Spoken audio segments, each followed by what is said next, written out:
C'est une décision préliminaire. En fait, la question de fond, savoir si Israël commet ou non un génocide contre les Palestiniens de Gaza, cette question-là, il faudra du temps avant que les juges puissent l'examiner et y répondre.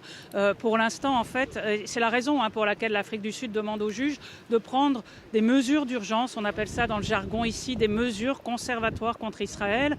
En fait, ce que vont faire les juges, c'est qu'ils vont déterminer s'il y a un risque plausible de génocide contre les Palestiniens de Gaza.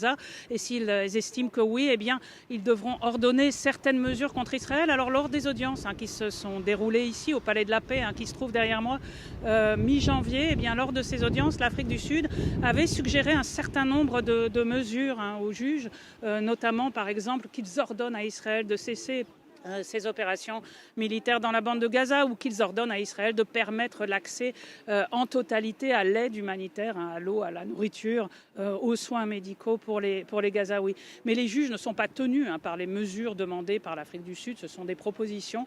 On verra donc quelle est leur décision ici, vers 13h, 14h, le temps de lire cette décision. La lecture devrait prendre à peu près une demi-heure, trois quarts d'heure.